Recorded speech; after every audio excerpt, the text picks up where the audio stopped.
Gaza जा रहे इस काफिले को सुरक्षा मुहैया कराने के लिए तुर्की आगे आ गया है। इससे पहले स्पेन और इटली ने भी अपने नौसैनिक जहाज इस काफिले की सुरक्षा के लिए भेजे थे। आपको बता दें, गाजा के लोगों की मदद के लिए जा रहे इस काफिले पर इजराइल ड्रोन से हमले कर रहा है, जिसके बाद स्पेन और इटली ने अपनी नौसेना के जहाज इसकी हिफाजत के लिए रवाना। अब जैसे ही ये काफिला पूर्वी भूमध्य सागर में पहुंचा तो तुर्की ने इसकी सुरक्षा के लिए अपने ड्रोन भेज दिए। तकरीबन छोटे बड़े 50 जहाजों के इस काफिले को ग्लोबल सुमुद फ्लोटिला का नाम दिया गया है। इस फ्लोटिला का मकसद क्या है, ये कहां से शुरू हुआ और किन देशों के नागरिक इसमें शामिल हैं, अभी ये कहां तक पहुंच चुका है और किन मुसीबतों से गुजर रहा है, पूरी जानकारी आपको विस्तार से बताएंगे। अगर न्यूज अच्छी लगे तो लाइक कर देना और चैनल को सब्सक्राइब कर देना। सबसे पहले समझिए ग्लोबल सुमुद फ्लोटिला क्या है। ग्लोबल सुमुद फ्लोटिला का मतलब है दुनिया भर से आया हुआ जहाजों का समूह जो फिलिस्तीनी जनता के साथ दृढ़ता और एकजुटता दिखाने के लिए गाजा तक मानवीय सहायता लेकर जा रहा है। यह एक शांतिपूर्ण और नागरिक अभियान है जिसमें तकरीबन 50 जहाज, नौकाएं और नावें शामिल हैं, जिनमें मानवीय सामान जैसे चिकित्सा सामग्री, भोजन, दवाइयां आदि ले जाई जा रही हैं। इस अभियान का मूल उद्देश्य यह दिखाना है कि गाजा पर लगे नाकाबंदी को तोड़ा जाए और दुनिया का ध्यान वहां की मानवीय स्थिति की ओर आकर्षित हो। यह कहां से शुरू हुआ? दरअसल इस फ्लोटिला की शुरुआत 31 अगस्त 2025 को स्पेन के बंदरगाहों से हुई थी। इसके बाद अन्य जहाज ट्यूनिसिया और अन्य भूमध्य सागर बंदरगाहों से जुड़ते गए और यह काफिला लगातार गाजा की तरफ बढ़ रहा है। इस फ्लोटिला में लगभग 44 देशों की प्रतिनिधियां और नागरिक शामिल हैं।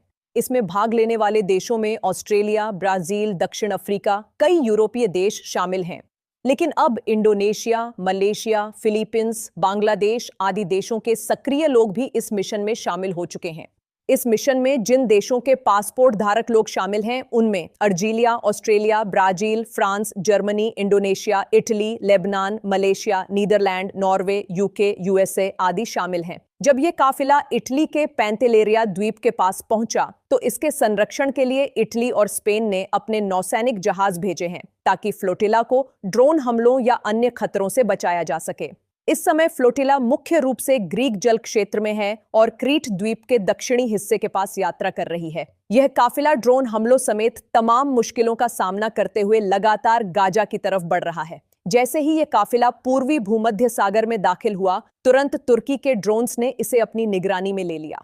फ्लाइट ट्रैकिंग डेटा बताता है कि तुर्की के ये ड्रोन्स लगातार दूसरे दिन इस काफिले की निगरानी कर रहे हैं और ग्लोबल सुमुद फ्लोटिला पर कड़ी नजर रखे हुए हैं। फ्लोटिला के आयोजकों का कहना है कि इजराइल ने उनके जहाजों पर ड्रोन हमले किए, विस्फोटक और रासायनिक पदार्थों का इस्तेमाल किया, जिससे जहाजों के पाल और सामान को नुकसान पहुंचा। स्वीडिश कार्यकर्ता ग्रेटा थनबर्ग, जो इस फ्लोटिला पर सवार हैं, ने कहा, हम शांतिपूर्वक अंतर्राष्ट्रीय जल में यात्रा कर रहे हैं, हथियार नहीं, सिर्फ सहायता ले जा रहे हैं। इटली और स्पेन ने अपने नौसैनिक जहाज भेजकर फ्लोटिला की सुरक्षा बढ़ा दी है। इटली की प्रधानमंत्री जॉर्जिया मेलोनी ने ड्रोन हमलों की निंदा की, लेकिन फ्लोटिला को खतरनाक भी बताया। स्पेन के प्रधानमंत्री पेड्रो सांचेज ने कहा, हम अपने नागरिकों की रक्षा करेंगे, चाहे डिप्लोमेसी से हो या राजनीति से। यूरोपीय संघ ने भी कहा कि नौवहन की आजादी बरकरार रहनी चाहिए और कोई हमला बर्दाश्त नहीं होगा। संयुक्त राष्ट्र ने इन हमलों की निष्पक्ष जांच की मांग की है। फिलहाल तुर्की के TB2 ड्रोन्स इस काफिले की निगरानी कर रहे हैं। इजराइल का कहना है कि गाजा युद्ध क्षेत्र है और वहां कानूनी नौसैनिक नाकाबंदी है। इजरायली विदेश मंत्रालय ने कहा, अगर सहायता पहुंचानी है तो इसे अश्केलोन मरीना या किसी पड़ोसी देश के बंदरगाह पर उतारें, हम गाजा तक पहुंचा देंगे। लेकिन फ्लोटिला आयोजक इसके लिए तैयार नहीं है। वह इजराइल की नाकेबंदी तोड़कर सीधे गाजा में दाखिल होना चाहते हैं। बहरहाल यह काफिला अभी गाजा से 2000 मील दूर है और रास्ते में मुश्किलों का सामना कर रहा है। इस पर आप क्या सोचते? क्या यह सहायता गाजा तक पहुंचेगी? अपने राय कमेंट करके बताएं।